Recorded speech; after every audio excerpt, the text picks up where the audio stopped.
What's up, everybody? My name's Bryce, aka DubsNotSubs, and welcome back to week 18 of the podcast arc. Now, we're going to end up having a shorter episode this week. A lot happened today. I was ending up not having a lot of time to end up recording and uploading this, so it's going to end up being a shorter. There's not a lot of news this week, actually. Anime's news network was a bit weird for me this week. I don't know. It was like having problems with like airing out a bunch. I don't know if that was just me and being like really slow. So I don't know what that was all about. But overall, I mean, there's just wasn't a lot this week. There's a big story on here that I want to get into. We're going to get off that right in the bat, which is Amazon's getting a little weird with their light novels and mangas and removing stuff. But I was originally also going to have Neon on this week, but unfortunately, because I had to record so late and time differences and stuff like that, I asked him to come on next week. So don't worry, guys. The Hentai Man is still coming on. It's just going to be next week. I can't not have another episode with my boy. I love him, but so I gotta get him on. Unfortunately, it wasn't just for this week, but we're gonna get through this. It's gonna be a quicker episode, like I said. So without further ado, let's get right into this. I hope you all are having a great week, and I hope you have a great this week also. And please make sure to like, comment, and subscribe if you feel like I deserved it. So let's get into our first story about Amazon removing a bunch of titles that are just like no warning and something like this, and we finally found out the reason, or it's speculated why the reason they've been removing a bunch of these light novels. So here we go with the Impress tweeted out that sadly we have confirmed with Amazon that they have opted to remove our no game, no life titles from their platform. Happily, there are other retailers you can get them from Right Stuff, Bookwalker, other sites that are not affiliated with Amazon. And then next up we also have J Novel Club.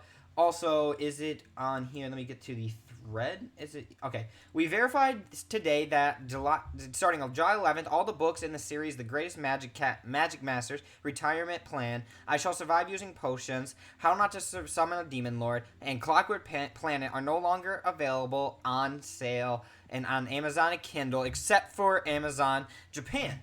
And we have received no notification whatsoever about this, and we've only noticed due to user complaints. Also, all the pre-orders for Magic Master 6 were forcibly canceled today. After calling up Amazon, they said the books were removed from sale by Kindle Content Reviews, but wouldn't say why. And then they talk about how there's other places you can get. So, there's a big wonder about what's going on, why this happened. So, we're trying to get maybe a little bit of an answer for this.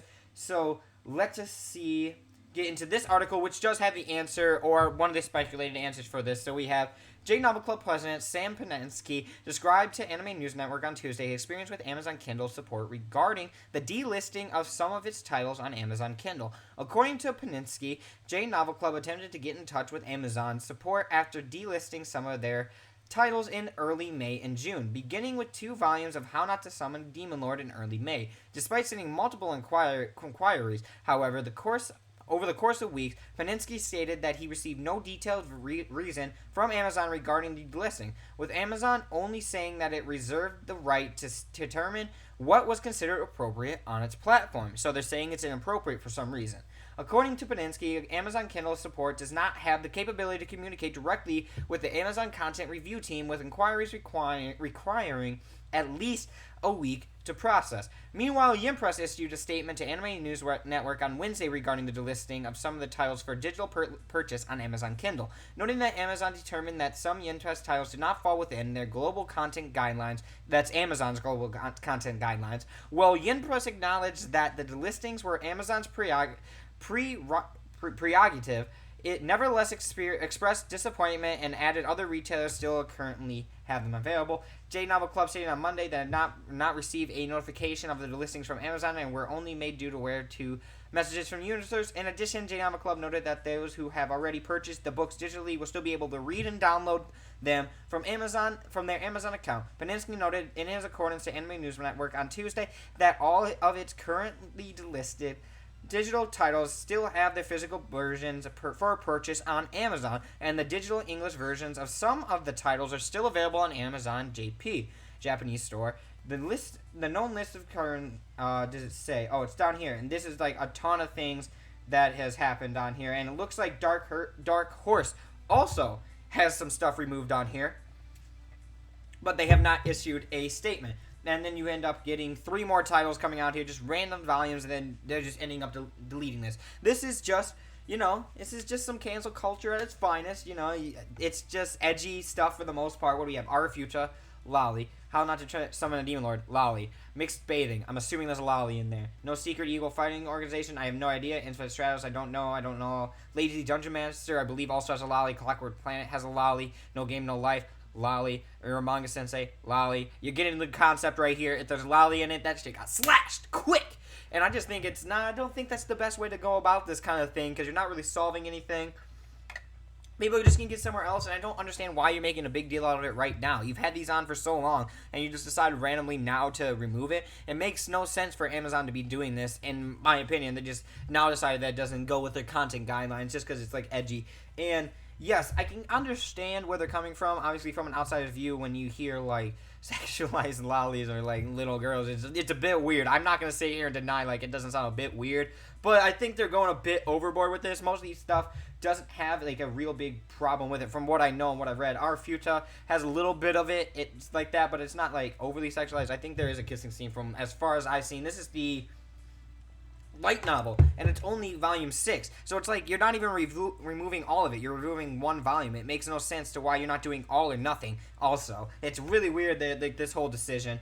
And Clockwork Planet, I read the manga of that, so I don't know what the light novels entail, but from what I remember of Clockwork Planet, besides it being a really mid-tier manga, and honestly pass on it if you want to read it, because I didn't find it like that crazy good, but I found it to be maybe a little, there was some stuff from what I remember. I mean, it was ecchi to a little bit of a degree, but I don't remember it being like over the top for that stuff, like uncomfortable amount. Air Manga Sensei is just like, yeah, I can't defend it too much because I got nothing to like it. I mean, from what I know about it, I haven't read it, so keep that with a pinch of salt. I only know like outsider view of it and what I've heard about it, which basically a brother falling in love with his little sister, or like weird sexual stuff with that, or like I know his sister does like air manga, and then he has to become the like ghost author for it, and he like she's his ghostwriter is what I meant.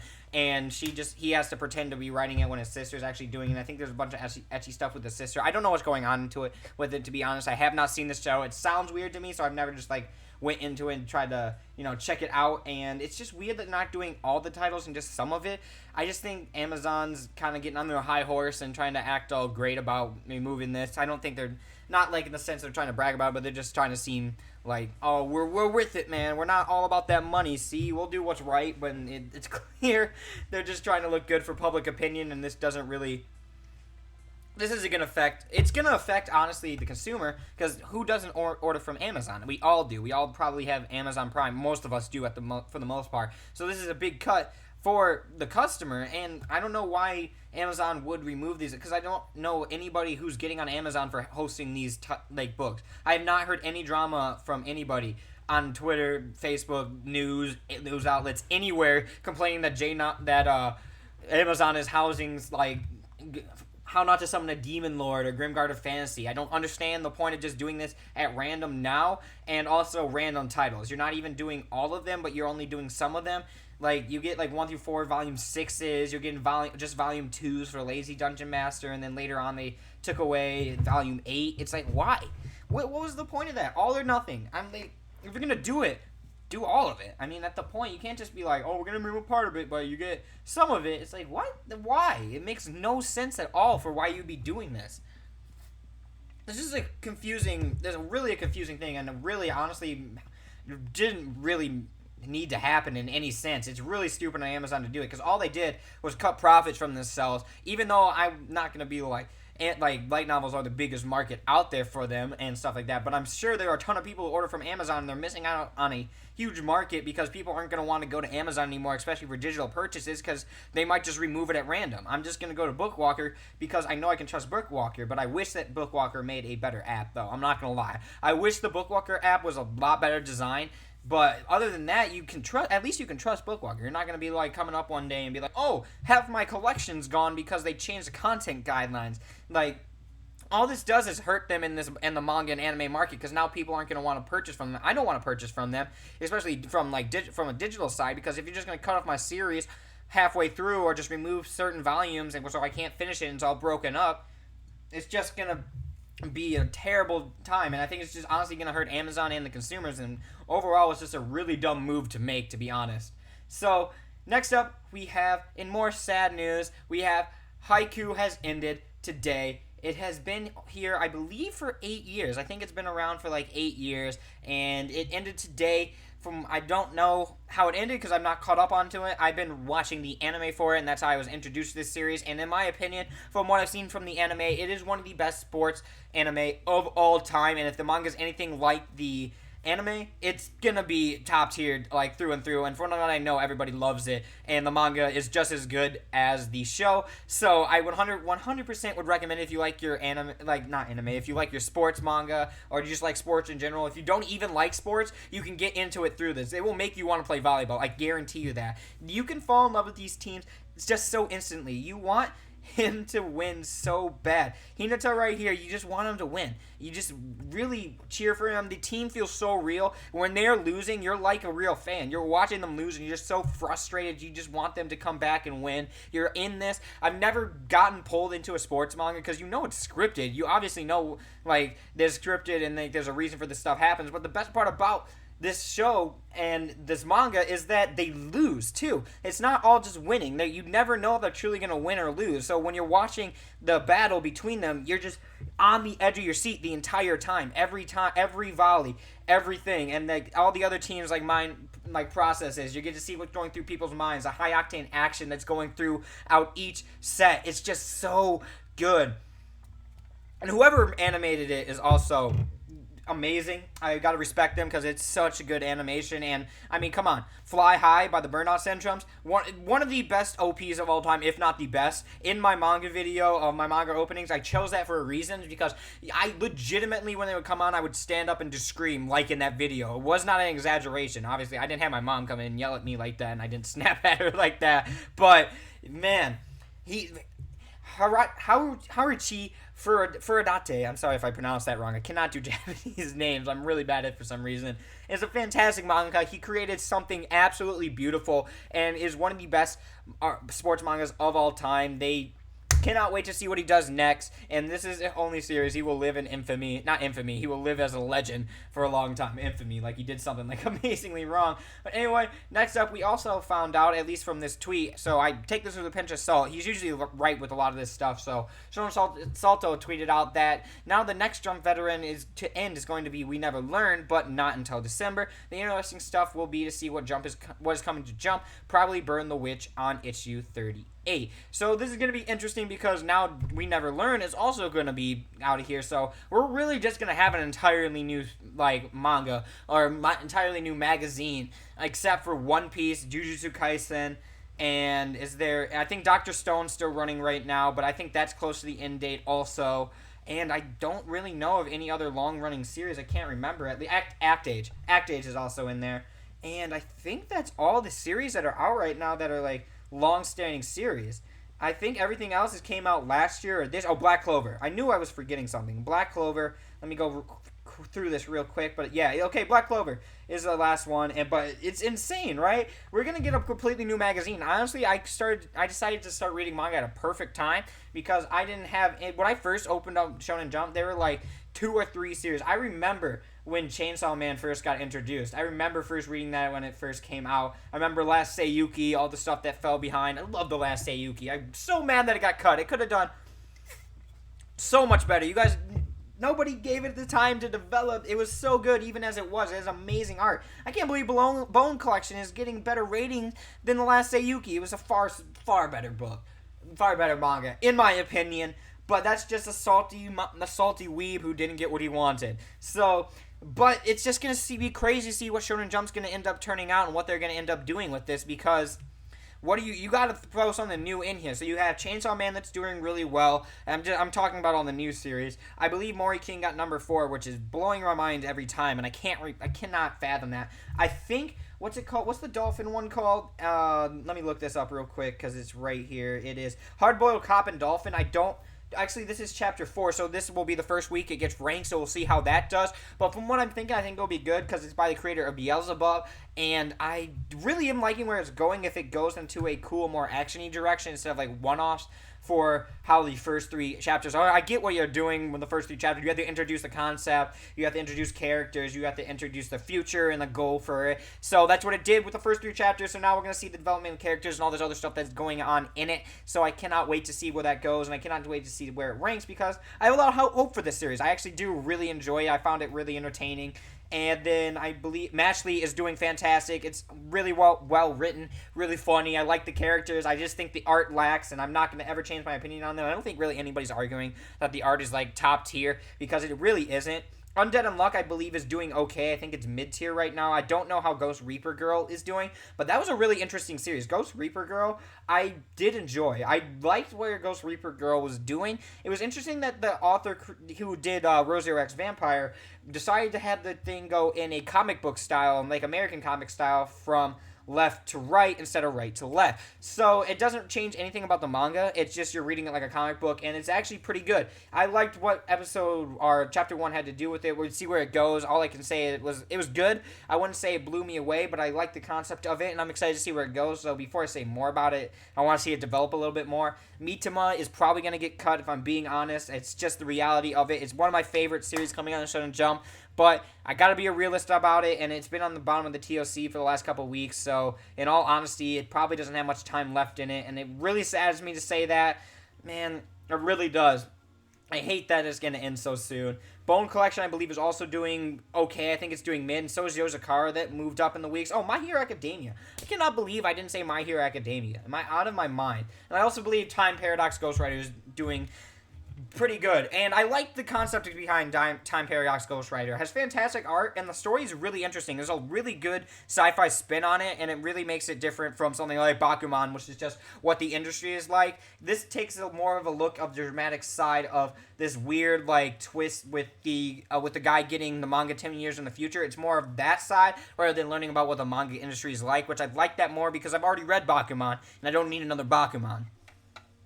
But let's look in the next section about Chainsaw Man. It has reached 2,500,000 copies in circulation. I'm not surprised. It is fantastic. It is over the top. It is crazy. It is a insane Shonen Jump series. It is edgy. I think that's what kind of pushes it a lot, though, too. I think if this was in a seinen manga, I think it would be really highly praised, and I think people would really enjoy it. But I don't think it would get the praise that it does that it would have in Shonen Jump, because of the fact that Shonen Jump is not known for these super edgy and super crazy titles. So the fact that it's in here, it gets that advantage of having that, oh, wow, that's so cool for a Shonen Jump title.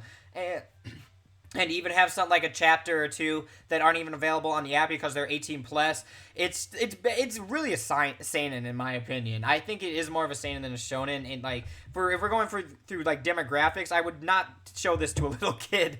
So it's fantastic. I can't argue with how fantastic of a manga it is. It is so good, well drawn, great characters. I love Power. I love Denji. The new thing that's coming out right now is insane. It's such a heartbreaking twist, but it's so good for how it goes because you never know who's safe. You can't trust anybody. I don't know how the series is going to last long though, because they're already kind of introducing like the main big villain. So I don't know what's going to happen next after this. But hey, One Piece did a lot of that, and it's over 1,000 chapters now. This thing has a long future in front of it if they allow it to keep going. So I don't know how long he's going to make this series.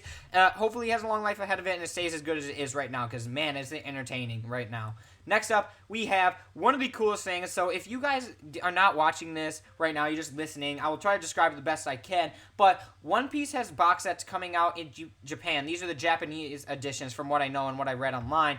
These are the One Piece box sets, like a new collector's edition, and if these come out in English, I'm going to buy it, because these are one of the most beautiful artworks box sets I've ever seen, and plus I don't have One Piece yet, so if I could use this as an excuse to buy One Piece. So basically, it has these gigantic books, 3 gigantic books for East Blue, and there's also the Alabasta arc, and then the, I believe, Skypiea arc is also on here. So basically, it just has a box with like water going around with the characters on the side. But these like mega books are really interesting to look at because they seem like 3-in-1s. So I'm wondering if they're like condensing most of the manga into like shorter chapters or something like that. Because unless this box set is bigger than what I think it is, or maybe that's just the outside of the box where it shows like it says episode of East Blue and it shows Shank giving Luffy the hat. Then it shows Luffy with the flag and it has Luffy screaming over here. I believe this is for all along. I think that's when this part is. I'm not exactly sure. That might be for the Don Blue part. But it looks so good. It's so well designed. Like, this side thing is just the Volume 1 cover where it has Luffy up on the thing. Just imagine, like, the characters but just cut off with the water. It's so well designed. Then you have, like, them running around on the other stuff. I'm interested to see what these Mega books look like and how it works for this. And if this comes out in English, I'm going to buy it. And then you have, and it's all like blue themed, the East Blue one is, but the Alabasta one, or Arabasta, is Arabasta? I thought it was always Alabasta. I've been saying it wrong this whole time.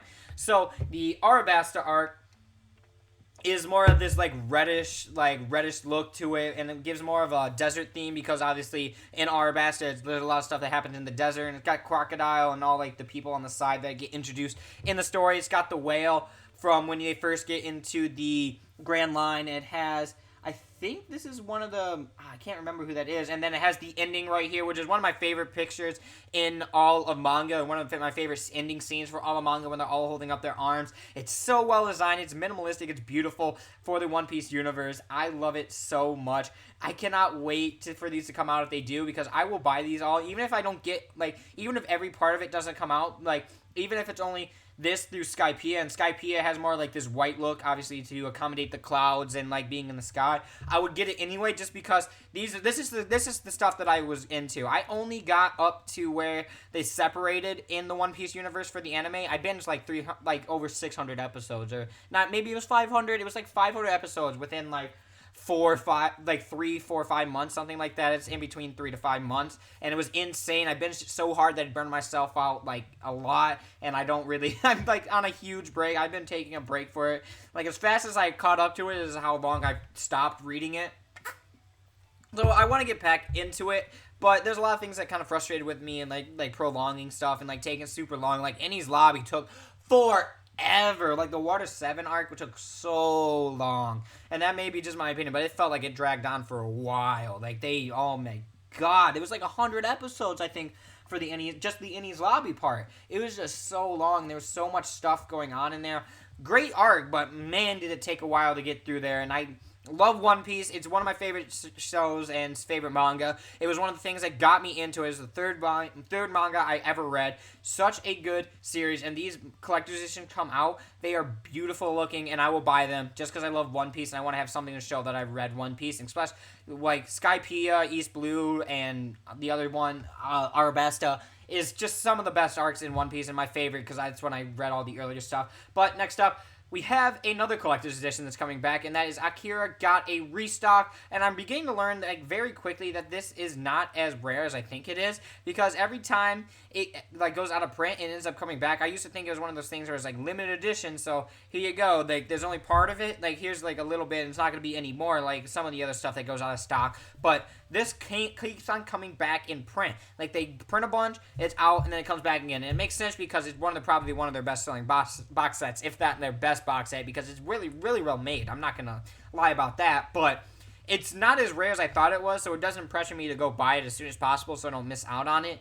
Plus, I'm just gonna watch the movie and just decide there, even though I heard the manga's way better, and I'd probably rather prefer the manga than the anime, because one of my friends who watched it said it was a waste of 2 hours and extremely boring.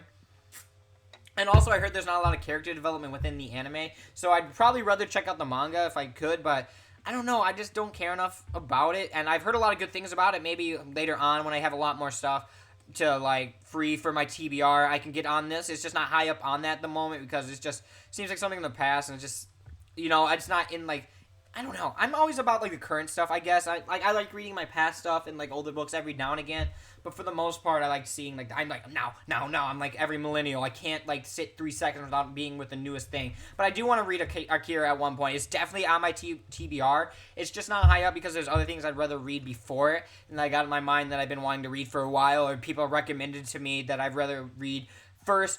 But I will be checking out Akira at some point. It's just gonna be a little bit for it. Next up, we have the top 20 graphic novels for the month of June. Obviously, you got My Hero Academia at number 2. 24 is the newest volume. Volume 1 at number 3. Volume 2 at number 5. You have Demon Slayer up there. Dragon Ball. Demon Slayer again. You have Uzumaki, My Hero Academia, Spy X Family made it up here. Congratulations, Spy X Family. Komi Can't Communicate, and then you also have My Hero Academia Vigilantes Volume 7. And honestly, you guys should read My Hero Academia Vigilantes. Vigilantes is such a good spin-off series. It honestly is I know it takes place in the My Hero Academia universe and it wouldn't work outside of it, but it is such a good standalone series for it. You also get, not only do you get to see Eraser's past, but the actual hero you follow, or the vigilante you follow himself, is such a good character. I love it. You get Pop Step, you got the Crawler, which is the main character. You have all their things going on in there. I just love it so much. It's drawn extremely well. It is such a good fit for the My Hero Academia universe. I love reading it every 2 weeks. We're getting close to the end, and this arc, the final arc it's in, is insane. I did not expect it to go the way it did, and the last thing that happened in the chapter, actually, I'm on the edge of my seat. I cannot wait for it to come out because I want to know what happens next. It is such a fantastic series. I recommend it wholeheartedly. But anyway, next up, we have Netflix is to stream the CG anime of Stan Psyche's Usagi Yojimbo. And now Netflix has announced on Wednesday that it will stream a new CG animated series called Samurai Rabbit, the Usagi Chronicles, based on Stan Psyche's Usagi Yojimbo comics. Goma is producing the series, and Mumbai-based 88 Pictures is the CGI animation studio. Psyche is serving as the executive producer, along with Candy and Doug Langdog, who are known as the showrunners. I also believe, I don't know, don't quote me on this, but I thought Stan Lee was involved on that, but I think Stan Psyche, maybe that, when you had that, I don't know if it's the Mandela effect, so you see it, and then you're like, oh, that's what I think it is. Like, Luke, I am your father. It's not actually what it is. It's actually, no, I am your father, for the quote. So maybe something like that happened where I saw Stan, I was just like, Stan Lee, that's who it has to be. But I thought he did. I thought on the manga it said him, but I'm probably wrong, and I'm okay with that. I learn new things every day. CG, it's gonna be trash. Not even the story. I'm just talking about the CG. I hate CG. I'm so against CG right now. Every time I watch something CG and give it a chance, it's always terrible. I need to check out Dororo because Doro, because Zach, Flip, everybody always says it's still good. So I just might give the anime a try just to try it out and give CG another try. But I really don't trust CG, and I really don't like CG, to be honest. The models end up looking really weird. They always move clunky. I just do not have a good mental image of what CGI looks like, and I don't ever have high expectations for it. But we'll see how this works out. Maybe it'll be good. Maybe I'll be wrong. I hope I'm wrong because more anime the better. And if CGI comes out and ends up looking good, there'll be so many more titles that will come out with a new, unique, and good-looking art style. Well, and only the future has to hold. And I'm sure it's going to get better as time goes on. It's just going to take time to get there. And from what I've heard, the Beastars anime, the CGI for that was pretty good. But anyway, thank you guys so much for watching. I appreciate it. I'm sorry that this is a little bit of a shorter episode. I still hope you enjoyed it. But anyway, guys, thank you so much for watching. And as always, I will see you in another video.